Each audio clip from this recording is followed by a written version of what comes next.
નમસ્કાર વિદ્યાર્થી મિત્રો, કેમ છો? તો સ્વાગત છે તમારું આપણી યુટ્યુબ ચેનલ ચાલો શીખીએ પર.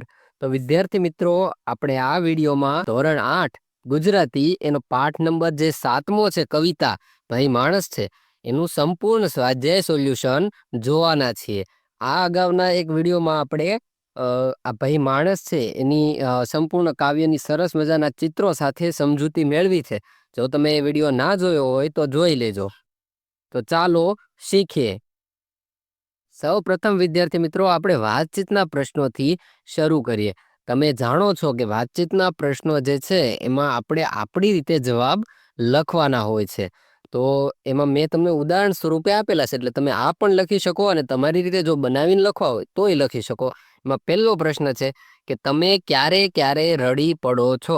હવે તમે જ્યારે જ્યારે રડી પડતા હોય, કંઈક પરિસ્થિતિ એવી આવતી હોય તો એના વિશે લખવાનું છે. ઘણા એવું લખશે કે અમે ક્યારે રડતા જ નથી, બરોબર. તો એવી રીતે અહીંયા મેં એક માત્ર ઉદાહરણ સ્વરૂપે એક આપેલું છે કે એક નાનો વિદ્યાર્થી હોય તો એ શું કે, તો અમે લખેલું છે કે જ્યારે કોઈ દુઃખી હોય ત્યારે, અથવા દુઃખ આવે ત્યારે, અથવા પરીક્ષામાં ઓછા માર્ક્સ આવે ત્યારે. પછી બીજો પ્રશ્ન છે કે તમે એકલા એકલા ક્યારેય હસ્યા છો.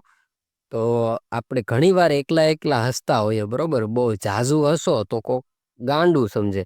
તો તમે ક્યારે હસ્યા છો એના વિશે લખવાનું. જો મેં લખ્યું છે કે હા, જ્યારે કોઈ રમૂજી વાત યાદ આવે ત્યારે હું એકલો એકલો હસું છું. જ્યારે કઈ જોક્સ યાદ આવે અથવા કોમેડી એવી કંઈક વાત થઈ ગઈ હોય, એ યાદ આવી ગયું અચાનક, ત્યારે એકલા એકલા હસવું આવે. ચલો, પ્રશ્ન નંબર 3, તમે ક્યારે ઢીલા પડી ગયા છો. તો ક્યારે, તો એનો જવાબ લખેલો છે કે જ્યારે કોઈ કામ અઘરું લાગે ત્યારે હું ઢીલો પડી જાઉં છું, અથવા કંઈક બીજી પરિસ્થિતિ હોય ત્યારે, બરોબર. તમે આમાં બીજું તમારી રીતે લખી શકો. ચલો, પ્રશ્ન નંબર 4, તમે ચંદ્ર વિશે શું શું જાણો છો.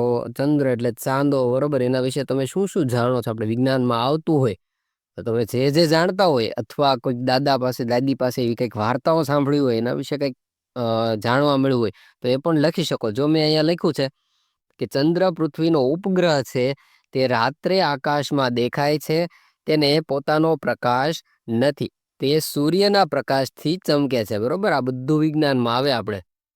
પછી 5મો પ્રશ્ન, આ કવિતાની કઈ પંક્તિ તમને વધુ ગમી અને કેમ.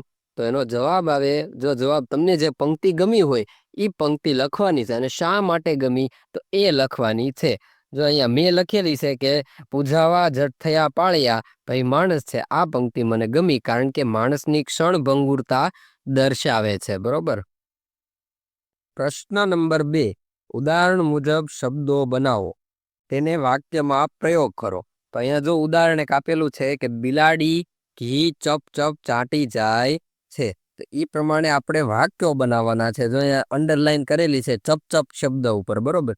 તો એવી રીતના શબ્દો આપણે થોડા થોડા આપેલા છે પાઠ્યપુસ્તકમાં, અડધા અડધા, અને એ શબ્દોનો ઉપયોગ કરીને આપણે વાક્ય બનાવવાનું. જો મેં એ શબ્દો આપણે અહીંયા ઉપયોગમાં લીધા. પહેલો શબ્દ છે કે લપ લપ, બરોબર. તો લપ લપ શબ્દથી વાક્ય બનાવેલું છે કે કૂતરો જીભથી લપ લપ પાણી પીવે છે. બીજો શબ્દ લબ લબ, તો એનું વાક્ય બનાવેલું છે કે બકરી જોઈ સિંહની જીભ લબ લબ થઈ ગઈ. પછી ત્રીજો શબ્દ ટપ ટપ, તો નળમાંથી ટપ ટપ પાણી ટપકતું હતું. પછી ચોથો શબ્દ કે ડબ ડબ, તો એમાં મેં લખેલું છે કે ડુગડુગ્યું ડબ ડબ વાગતું હતું. પછી ધબ ધબ, તો કે હાથી ધબ ધબ ચાલે છે. પ્રશ્ન નંબર 3, આપેલા શબ્દોનો સાચો અર્થ કૌંસમાંથી ધારો અને તે શબ્દોનો ઉપયોગ કરી વાક્ય બનાવો. હવે જો આપેલા શબ્દો જે છે એનો સાચો અર્થ, કૌંસમાં જો 3 અર્થ આપેલા છે, બરોબર. એમાં સાચો અર્થ આપણે ધારવાનો અને એ અર્થ પ્રમાણે આપણે એક વાક્ય બનાવવાનું છે. જો અહીંયા પહેલો શબ્દ છે મક્કમ, બરોબર. એના કૌંસમાં આપણે દ્રઢ, મનોબળ અને ચીવટ, એનો અર્થ શું થાય મક્કમનો, તો કે દ્રઢ થાય, બરોબર. અને એનું વાક્ય જો મેં બનાવેલું છે કે રાધા પોતાના નિર્ણયમાં મક્કમ હતી. પછી બીજો શબ્દ પ્રતાપ, તો એનો અર્થ શું થાય, તો નીચે અર્થ મેં લખેલો છે પ્રભાવ, બરોબર. પછી એનું વાક્ય બનાવેલું છે કે સૂર્યનો પ્રતાપ આખી દુનિયાને પ્રકાશિત કરે છે, એનો પ્રભાવ જે છે એ આખી દુનિયાને પ્રકાશિત કરે છે અથવા તેજ પણ એનો અર્થ થાય છે. પછી ત્રીજો શબ્દ છે ચંદર. ચંદર મતલબ ચંદ્રના આકારનું કે ચંદ્ર કે ચાદર, તો એનો અર્થ થાય ચંદ્ર. બરોબર. વાક્ય લખેલું છે કે રાત્રે ચંદર આકાશમાં શોભે છે. ચાલો, પ્રશ્ન નંબર 4. આપેલી કાવ્ય પંક્તિનો નજીકનો અર્થ ધરાવતું વાક્ય આપેલા વિકલ્પમાંથી શોધીને લખો. જો વિકલ્પમાંથી સાચો વિકલ્પ આપણે પસંદ કરવાનો છે, આ અર્થ દર્શાવતું હોય એવો. માં જો મેં સીધા જ જવાબ આપેલા છે. પેલું છે કે ટાણે ખોટું પડી, તો એનો અર્થ શું થાય? તો બ ઓપ્શન જે છે એ સાચો છે કે જ્યારે જરૂર હતી ત્યારે તમે ન હતા. પછી બીજું કે ચંદર પર ચાલે ચપચપ, તો એનો ઓપ્શન ક જે છે એ સાચો ઓપ્શન થાય કે ચંદ્ર પર પહોંચે છે. પછી પાંચમો પ્રશ્ન કે કાવ્યને આધારે નીચેના વાક્યો સાચા હોય તો ભાઈ માણસ અને ખોટું હોય તો નહીં માણસ લખો. બરોબર. આવી રીતે બાજુમાં ખાલી જગ્યા છે, એમાં ભાઈ માણસ ને નહીં માણસ એવી રીતે લખવાનું. કાવ્યમાં આપેલા જે છે એના આધારે આપણે જોવાનું. હવે જો પેલું જેમાં આપેલું છે કે વારંવાર કરે ગુસ્સો, તો આવું કઈ કાવ્યમાં આવ્યું નથી, તો એમાં નહીં માણસ. બરોબર. કામમાં રાખે જુસ્સો, તો એમાં ભાઈ માણસ. પછી સૌનો પ્રેમ જૂટે, તો કે નહીં માણસ. પછી જેને તેને લૂંટે, તો કે નહીં માણસ. બરોબર. જેને તેને માણસ લૂંટતા નથી. નાનાને ભાવે રમાડે, બરોબર, તો એમાં ભાઈ માણસ. અને સીધા જનોને રંજાડે, તો એમાં નહીં માણસ. ચાલો, પ્રશ્ન નંબર 6. આપેલા પ્રશ્નોના જવાબ લખો. એમાં પહેલો પ્રશ્ન કે કાવ્યને આધારે માણસ કેવો કેવો છે, તો એનો જવાબ આવે તો કાવ્યને આધારે માણસ રમતા રમતા રડી પડે છે, હસતા હસતા રડી પડે છે, પહાડ જેવો મક્કમ છે અને ઢળી પણ પડે છે, આવો માણસ છે. તો બીજો પ્રશ્ન, આ કાવ્યમાં કવિએ માણસની શી વિશેષતાઓનો ઉલ્લેખ કર્યો છે? એનો જવાબ આવે કે આ કાવ્યમાં કવિએ માણસની સબળાઈ અને નબળાઈ બંનેનો ઉલ્લેખ કર્યો છે. ત્રીજો પ્રશ્ન, માણસને પહાડથી પણ કઠણ શા માટે કહ્યો છે? તો એનો જવાબ આવે કે માણસને પહાડથી પણ કઠણ એટલે કહ્યો છે કારણ કે તે જીવનમાં આવતી મુશ્કેલીઓનો સામનો કરી શકે છે. ચોથો પ્રશ્ન, પૂજાવા જડ થયા પાળ્યા ભાઈ માણસ છે, કાવ્ય પંક્તિનો અર્થ સમજાવો. તો એનો જવાબ આવે કે આ કાવ્ય પંક્તિનો અર્થ છે કે માણસનું જીવન ક્ષણભંગુર છે, તે જલ્દીથી પૂજાવા લાયક બની જાય છે, એટલે કે મૃત્યુ પામે છે.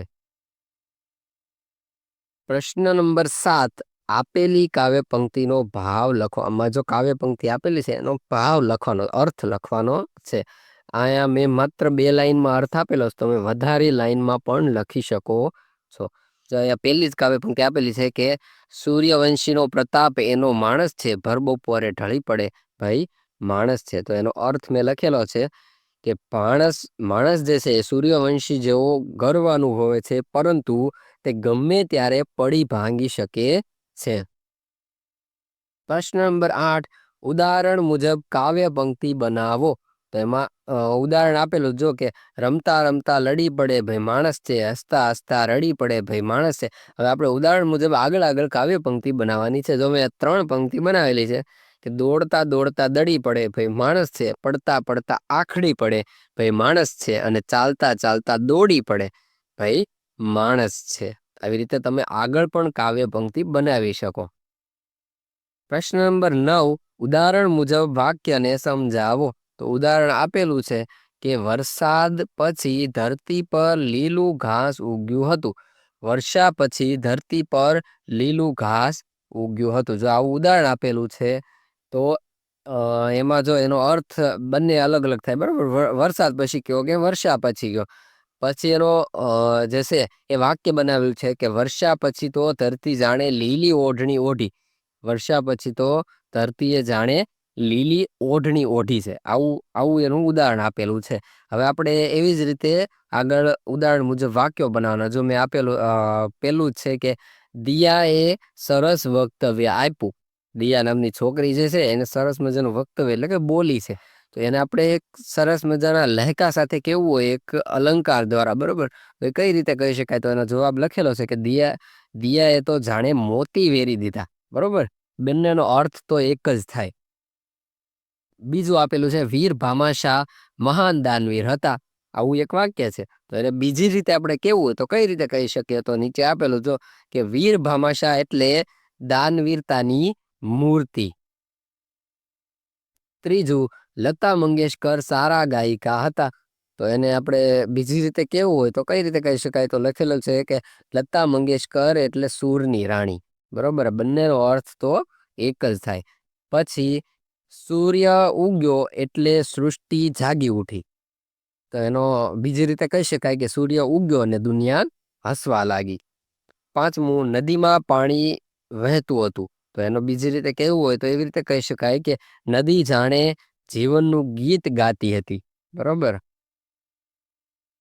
10મો પ્રશ્ન અને છેલ્લો પ્રશ્ન કે કૌંસમાં આપેલા વાક્યોનો ઉપયોગ કરીને ગીત કે કાવ્યની રચના કરો. હવે જો કૌંસમાં આપેલા છે શબ્દો કે હસતા હસતા, લડતા લડતા, કૂદતા કૂદતા, નાચતા નાચતા, ખાતા ખાતા, ભાગતા ભાગતા, બરોબર? આવા શબ્દો આપેલા છે. તો એનું શું કરવાનું છે? આપણે શબ્દોનો ઉપયોગ કરી અને ગીત કે કાવ્યની રચના કરવાની, આપણે કવિતા બનાવવાની છે, ગીત બનાવવાનું છે.